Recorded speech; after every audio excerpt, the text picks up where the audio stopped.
नमस्कार, आपके अपने श्रीदेवी क्लास यूट्यूब चैनल पर हमारे विषय इंस्ट्रूमेंटेशन एंड कंट्रोल में एक नई वीडियो में आज बात करते हैं सिंक्रो ट्रांसमीटर के बारे में। तो शुरू करते हैं आज की वीडियो। सिंक्रो एक इलेक्ट्रोमैकेनिकल डिवाइस है जिसमें इलेक्ट्रिक इनपुट एक्साइटेशन है, इलेक्ट्रिकल आउटपुट वोल्टेजेस हैं और मैकेनिकल मूवमेंट्स को मेजर करने वाले इनपुट्स हैं। ये एक तरह का इलेक्ट्रोमैग्नेटिक ट्रांसड्यूसर है। ये एक इंडक्टिव डिवाइस है जो रोटेटिंग ट्रांसफार्मर के सिद्धांत पे काम करता है। एक रोटेटिंग ट्रांसफार्मर में अल्टरनेटिंग एक्साइटेशन प्राइमरी वाइंडिंग को दिया जाता है और जो सेकेंडरी में इंड्यूस्ड ईएमएफ आता है वो प्राइमरी और सेकेंडरी की रिलेटिव पोजीशंस ओरिएंटेशंस बदलने पर बदलता है। और इस तरह से हम एंगुलर मूवमेंट के साथ सिंक्रोनाइज्ड हुई वोल्टेजेस पाते हैं और उन वोल्टेज के मेजरमेंट से पोजीशन का पता चल जाता है। तो हमारे लिए सिंक्रो एक तरह का पोजीशन ट्रांसड्यूसर है जो रोटेटिंग ट्रांसफार्मर सिद्धांत पर काम करता है। सिंक्रो में जब यहाँ शाफ्ट पर हम एंगुलर पोजीशन देते हैं और एंगुलर पोजीशन से ये शाफ्ट मूव करती है तो हमें इसकी जो सेकेंडरी वाइंडिंग है उस पे पोजीशन के हिसाब से कुछ वोल्टेजेस मिलती हैं, जबकि हमने यहाँ प्राइमरी वाइंडिंग पे कोई एक्साइटेशन दिया हुआ है। ये जो सिंक्रो ट्रांसमीटर है वो एक पेयर में कंट्रोल ट्रांसफार्मर के साथ जब इस्तेमाल होता है तो ये जो सिंक्रो पेयर है वो एरर डिटेक्टर और पोजीशन कंट्रोल एप्लीकेशंस में काम आता है। आज की वीडियो में हम सिर्फ सिंक्रो ट्रांसमीटर के बारे में जानते हैं और समझते हैं। सिंक्रो ट्रांसमीटर एक रोटेटिंग ट्रांसड्यूसर है और सारी रोटेटिंग मशीनों में दो हिस्से होते हैं, एक स्टेशनरी स्टेटर और एक रोटेटिंग रोटर। जो हमारा स्टेटर है उसकी स्ट्रक्चर एक 3 फेज अल्टरनेटर जैसी है। आउटर फ्रेम के अंदर लेमिनेटेड सिलिकॉन स्टील की आर्मेचर कोर है और इस कोर की होलो सिलेंडर पेरिफेरी में, इनर पेरिफेरी में स्लोट्स हैं और इन स्लोट्स में हम एक 3 फेज की 120 degree electrically space displaced balanced winding कर देते हैं। कोर का स्ट्रक्चर हम सिलिकॉन स्टील का और लेमिनेटेड लेते हैं ताकि वर्किंग के दौरान आर्मेचर कोर में आयरन लॉस ज्यादा ना हो। जो तीनों अलग अलग वाइंडिंग्स हैं इनमें इलेक्ट्रिकली 120 डिग्री का डिस्प्लेसमेंट किया जाता है और इनके सबके एक सिरे आपस में जोड़ के स्टार या वाई कनेक्शन बना दिया जाता है और दूसरे सिरे मेजरमेंट के लिए बाहर निकाल लिए जाते हैं। रोटर में जब अल्टरनेटिंग एक्साइटेशन से मैग्नेटिक फ्लक्स बनता है तो जो टाइम वेराइंग फ्लक्स है वो इन वाइंडिंग के टर्न्स से लिंक होके उनमें ईएमएफ पैदा करेगा। किसी स्टेटर वाइंडिंग के टर्न्स में कितना ईएमएफ पैदा होगा वो डिपेंड करेगा कि उसमें से होकर कितना फ्लक्स समय के साथ बदल रहा है। स्टेटर की तीनों वाइंडिंग्स को हमने S1 जिसके की टर्न्स यहाँ दिखाए हुए हैं, S2 जिनके टर्न्स यहाँ मेजेंटा एरो से स्टेटर में दिख रहे हैं और S3 ये तीसरी लाल तीर से दिखाए जाने वाले टर्न्स की कॉइल है। और आप देखेंगे कि इन तीनों स्टेटर के S1, S2 और S3 में स्पेस में 120 डिग्री इलेक्ट्रिकल एंगल का डिस्प्लेसमेंट है। इस नीले सर्कल के पीछे काली लाइन तक ये स्टेटर का फ्रेम और वाइंडिंग थी और यहाँ बीच के स्पेस में ये जो लाल आकृति दिखाई हुई है ये डंबल रूप का सैलिएंट पोल वाला हमारा रोटर स्ट्रक्चर है। ये हाई परमेबल आयरन स्ट्रक्चर पे हमने यहाँ जो हरे रंग से दिखाई हुई कंसेंट्रिक वाइंडिंग की हुई है और इस वाइंडिंग के दो सिरे यहाँ दो स्लिप रिंग्स पर अटैच्ड हैं। घूमते समय स्लिप रिंग के ऊपर ब्रश के कनेक्शन से हम बाहर से सिंगल फेज की alternating current supply carrier frequency के साथ जब देंगे तो रोटर की वाइंडिंग में घूमने के बावजूद भी लगातार करंट फ्लो होगा। रोटर एक शाफ्ट की मदद से उस रोटेटिंग एलिमेंट से जिसकी एंगुलर पोजीशन हमें पता करनी है उससे कनेक्ट होता है। तो जब हमारा एलिमेंट जिसकी एंगुलर पोजीशन हमें पता करनी है वो घूमता है तो वो अपने साथ इस रोटर स्ट्रक्चर को भी घुमाता है। रोटर की सैलिएंट पोल डंबल स्ट्रक्चर के कारण जब अल्टरनेटिंग करंट का एक्साइटेशन इन रोटर कॉइल्स को मिलेगा तो रोटर अपना जो मैग्नेटोमोटिव फोर्स बनाएगा उसमें एक डायरेक्शनल सेंस आ जाएगा और एक time varying alternating flux dumbbell axis पे जनरेट हो जाएगा। रोटर पे हम एक साइनोसॉइडल वोल्टेज जिसकी आरएमएस वैल्यू VR है और कैरियर फ्रीक्वेंसी ओमेगा C है उसका एक्साइटेशन देते हैं तो वो कैरियर फ्रीक्वेंसी का एक sinusoidal time varying magnetomotive force इस डंबल एक्सिस पे रोटर की एक्सिस पे बनाने लगेगा। अगर रोटर स्टेशनरी है तब भी ये time varying flux in coil से स्टेटर की लिंकेजेस बनाकर समय के साथ परिवर्तन परिवर्तनशील फ्लक्स जुड़ाव के कारण प्रेरित विद्युत वाहक बल उत्पन्न कर देगा। दो मैग्नेटिकली कपल्ड वाइंडिंग के बीच में अगर एक को अल्टरनेटिंग एक्साइटेशन देते हैं और दूसरी में इस तरह से ईएमएफ पैदा होता है, तो यही हमारा ट्रांसफार्मर का वर्किंग प्रिंसिपल है। लेकिन यहां हम रोटर को रोटेट करेंगे और उसकी एंगुलर पोजीशन बदलने से इन वाइंडिंग्स में इंड्यूस्ड ईएमएफ का मान बदलेगा और उस मैग्नीट्यूड को मेजर करके हमें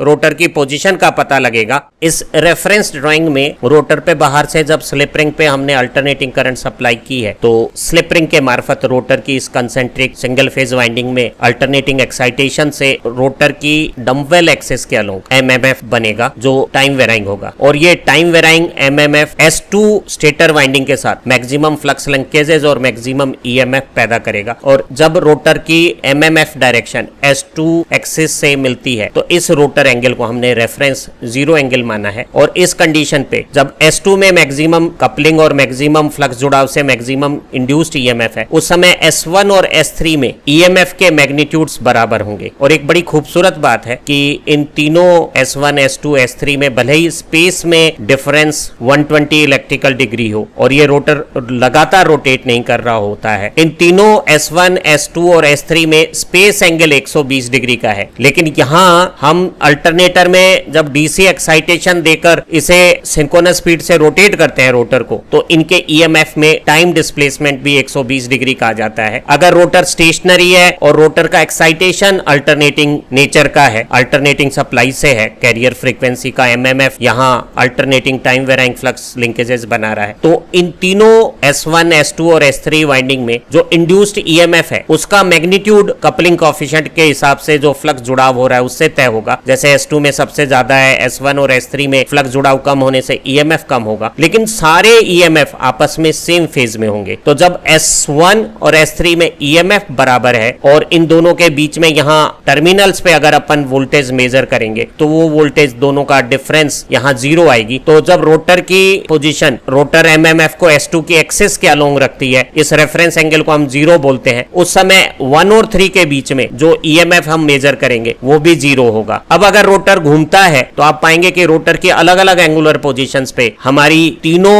टर्मिनल्स के बीच में, जैसे यहाँ 1 और 3, ये 1 और 2, और इसी तरह से हम 2 और 3 के बीच में भी वोल्टेजेस यहाँ ग्राफिकली इंडिकेट कर सकते हैं। और आप पाएंगे कि पोजीशन के साथ ये वेरिएशंस एक यूनिक रिलेशनशिप जैसा यहाँ वेव शेप्स में दिख रहा है ऐसा बनाता है, और इसके आधार पे हम इन वोल्टेज को मेजर करके रोटर की पोजीशंस का पता कर सकते हैं। मान लेते हैं कि रोटर हमारी रेफरेंस S2 एक्सिस जिसे हमने जीरो रोटर पोजीशन मानी थी उससे रोटेट होकर थीटा एंगल के साथ अब यहाँ अल्टरनेटिंग एक्साइटेशन से जो टाइम वेराइंग अल्टरनेटिंग एमएमएफ बना रहा है वो ट्रांसफॉर्मर एक्शन वाला time varying flux theta angle पर काम कर रहा है। तो S2 से अब हमारा कपलिंग कोएफिशिएंट cos थीटा हो गया है, S3 के साथ ये cos 120 माइनस थीटा हो जाएगा और S1 के साथ ये 120 प्लस थीटा हो जाएगा। जितना कपलिंग कोएफिशिएंट होगा उतना ही ईएमएफ पैदा होगा। तो आप पाएंगे कि हमारी जो 2 नंबर स्टेटर वाइंडिंग है जिसके साथ कपलिंग कोएफिशिएंट cos थीटा है, टर्न्स रेशो के हिसाब से ये कोई कांस्टेंट की है और ये रोटर को दी गई आरएमएस वोल्टेज है, तो रोटर की ही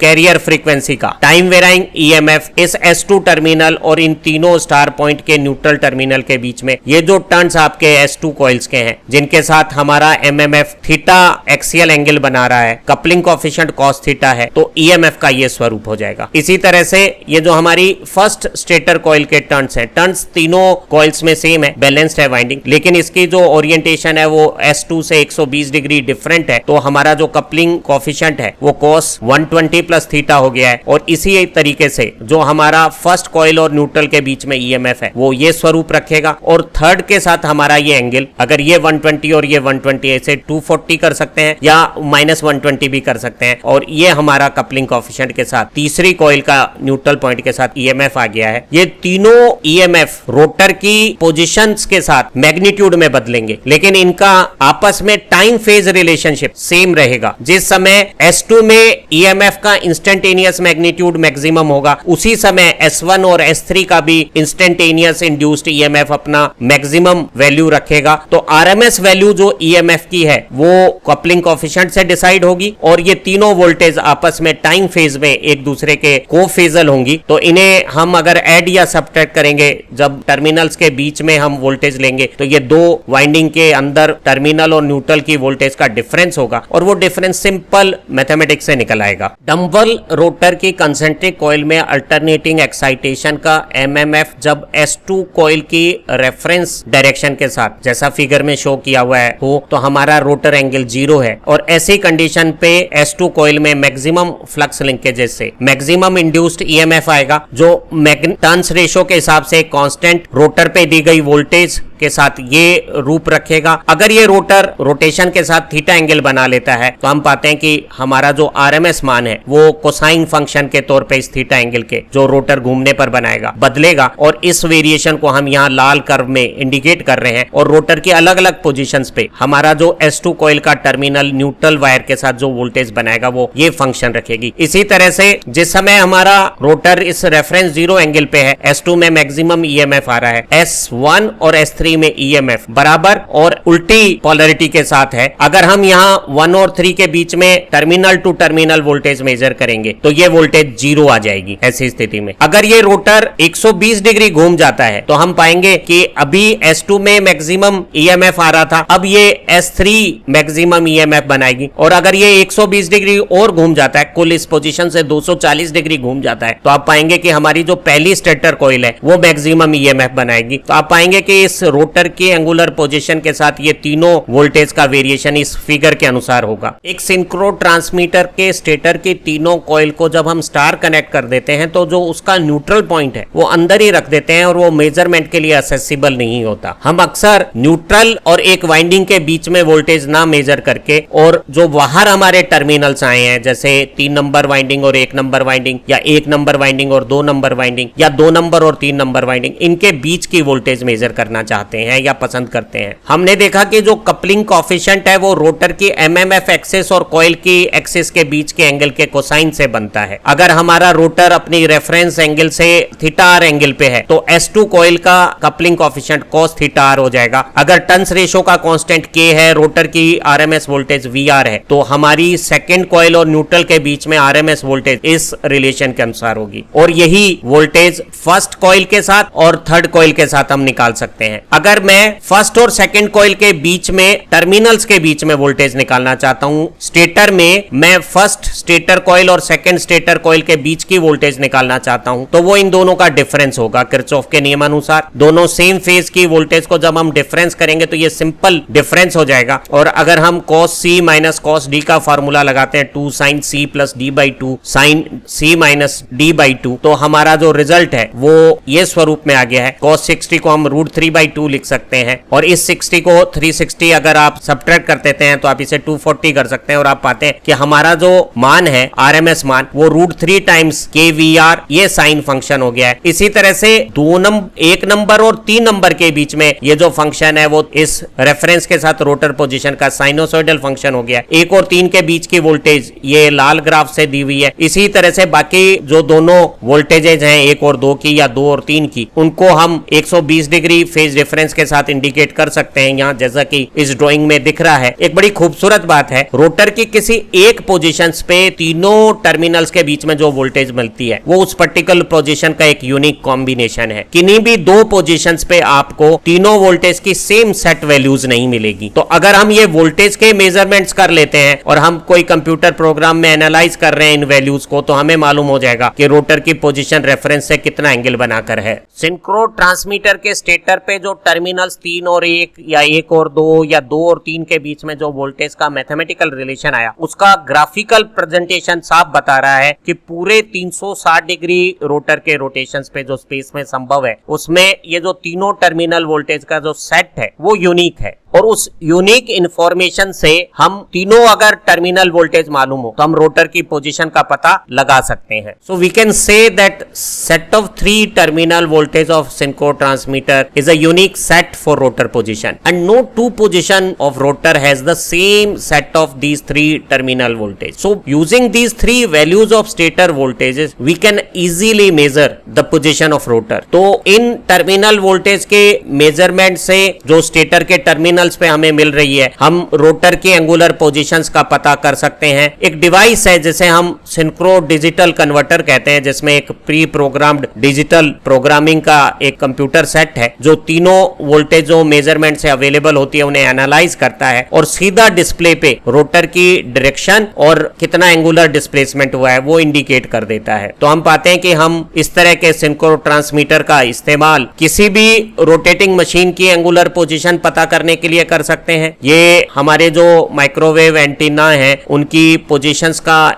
पता लगाने के काम आ सकती हैं। ये जो एयरक्राफ्ट्स वगैरह हैं हमारे, उनकी रोटेटिंग पोजीशंस को सेंस करने के काम में आ सकती है। जो हमारे सिंक्रो डिवाइस है, सिंक्रो ट्रांसमीटर, वो सिंक्रो ट्रांसफॉर्मर के साथ एक पेयर बनाता है और उस पेयर से हम एंगुलर पोजीशन कंट्रोल के कंट्रोल एप्लीकेशंस कर सकते हैं। तो अगली वीडियो में उसे भी समझेंगे। हमें लगता है कि आज की ये जो वीडियो है वो आपकी सिंक्रो ट्रांसमीटर के बारे में कंसेप्ट को काफी हद तक सुधार पाई होगी। हमारी अगली वीडियो में जब आप सिंक्रो पेयर पढ़ेंगे तो निश्चित है कि आपकी जो समझ है वो इस विषय में परफेक्ट हो जाएगी। आप अच्छा पढ़ें, तरक्की करें और एक बार फिर हमारी सारी वीडियो देखने और प्रमोट करने के लिए, चैनल को सपोर्ट करने के लिए आप सबका बहुत बहुत धन्यवाद।